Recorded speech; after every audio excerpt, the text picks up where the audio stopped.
Ever imagine finding yourself on the wrong side of the courtroom? Not as the lawyer, but the one in the hot seat. It's a thought that sends shivers down your spine, right?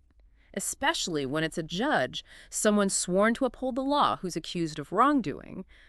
Really makes you think about the weight of public trust. It's a powerful reminder that accountability applies to everyone, no matter how high their position. Exactly. And that's what we're diving into today, a case from the Supreme Court of the Philippines that tackles this very issue, judicial accountability, and what happens when that trust is broken. We're talking about Judge Medel Arnaldo B. Belen. This case is a perfect example of how complex judicial systems can be. It really highlights the nuances, doesn't it? Yeah, because on the surface, it seems like a simple question. What are the rules when a judge is suspended? Right, like are they off the hook for a bit? Well, as with many things in the legal world, it's not so straightforward. So let's break it down. Judge Belen was suspended, and we'll get into why a bit later. But first, what does suspension actually mean for a judge? What can they do, or more importantly, not do? Suspension is a big deal. It's not a vacation.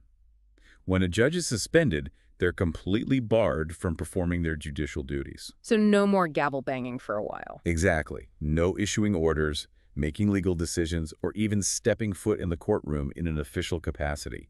It's about making sure they can't influence any ongoing or potential cases. So essentially a forced leave of absence. Yes, you could say that. But what about their paycheck? How does suspension affect their compensation? You're getting to a critical point. Typically, when a judge is suspended, they also forfeit their salary and benefits for that period. Makes sense. A financial penalty to underscore the gravity of the situation. Exactly. And it serves as a deterrent against misconduct. So knowing all of that, what exactly did Judge Belen do to land himself in hot water? Well, even though he was officially suspended, he continued to receive allowances from the local government. These weren't his full salary. No, not his full salary, but still a significant financial benefit. And that raised some serious red flags. Definitely. It was a formal complaint filed by Prosecutor Bakuli that brought this discrepancy to light, and that's where the accusation of dishonesty comes in. And that's where the Office of the Court Administrator, the OCA, steps in. What role did they play in all of this? Think of the OCA like the Internal Affairs Division for the judiciary. They investigate complaints like the one Prosecutor Bakuli filed, making sure there's accountability within the court system itself. So they're taking this very seriously. Absolutely. Yeah. The OCA's involvement shows just how serious these accusations against Judge Belen really are. They don't take these matters lightly, that's for sure. So we've got a judge accused of receiving funds he shouldn't have, a formal complaint, an official investigation, the OCA stepping in. Sounds pretty serious. What did Judge Belen have to say for himself? What was his defense? Well, initially, Judge Belen issued a general denial, claiming he didn't do anything wrong, no harm intended, that sort of thing. But his defense strategy didn't stop there. Okay, so there's more to it. What else did he try? He tried to connect this case to other complaints that had been filed against him, requested that the court consolidate everything into one big case, arguing that all the accusations were related somehow. It's something you see sometimes, especially when a defendant thinks all the accusations stem from the same basic set of events. A bit of a legal maneuvering, trying to bundle it all together. Did it work? Not really, no. Yeah. Prosecutor Bakuli opposed the consolidation, argued that the complaints were separate issues and that this was just a delay tactic on Judge Belen's part. So the prosecution saw right through that. And the Supreme Court ultimately agreed with the prosecution, denied the request for consolidation, so this case had to stand on its own. No shortcuts for Judge Belen. Yeah. So let's get to the heart of it. This accusation of receiving allowances while he was suspended. How did the court approach that specific charge? The court addressed it head-on, acknowledged that the amount Judge Belen received around PHP 16,000.0 was relatively small. But here's the interesting thing. They didn't see that as a mitigating factor. Quite the opposite. Hold on, really? Seems like a smaller amount would be better than a larger one, no? Why would they see it that way? What was their reasoning? Their thinking was the fact that it was a relatively small amount actually made his actions even worse. They argued he was willing to risk his whole career, his reputation, the public's trust, all for what amounted to a relatively insignificant sum. So it showed a disregard for the rules. Precisely. A lack of respect for the law and for ethical conduct. They emphasize how important moral righteousness is, especially for judges. They're held to a higher standard, expected to uphold the law not just in the courtroom, but in their personal lives as well. Their actions have to be beyond reproach, setting an example for everyone.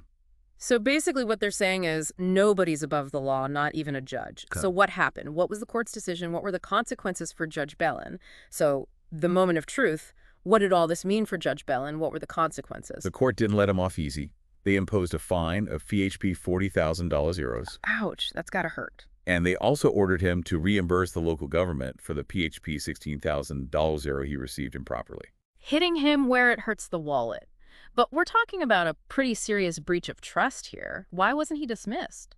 Removed from his position entirely? You've hit on a crucial detail, something that adds another layer to this whole case. Remember those other complaints against Judge Belen? The ones he tried to have consolidated? Yeah, I remember. This decision actually mentions another case, State Prosecutor Lang v. Judge Belen, and in that case, he was already dismissed from service. And that happened before the ruling on these dishonesty charges. Oh, wow. So by the time they reached a verdict on this case, he was already out of a job. Exactly. And that's important because it probably played a role in the court's decision on the penalty for this particular case. So they took that into consideration when they were deciding what to do about the situation with the allowances. Absolutely. Courts often look at precedents, past rulings in similar cases. To keep things consistent. Exactly. For fairness and consistency.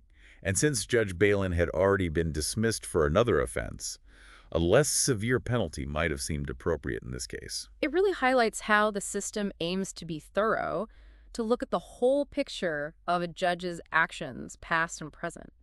It's a powerful reminder that upholding the law, it's not just about those big dramatic moments, it's about the everyday choices we make, even the ones that seem small. Absolutely. It's a good reminder that accountability counts for everyone, no matter who you are or what position you hold. And it makes us think about how we can make sure those systems of power, like the judiciary, are transparent and operate with integrity. Big questions. How do we create a system where justice is truly served consistently and where trust in our institutions remains strong? Those are questions for all of us to consider. And on that note, we'll leave you with that thought. Thanks for joining us for this deep dive into the complexities of judicial accountability. Until next time, keep asking those questions, keep learning, and remember, no one is above the law.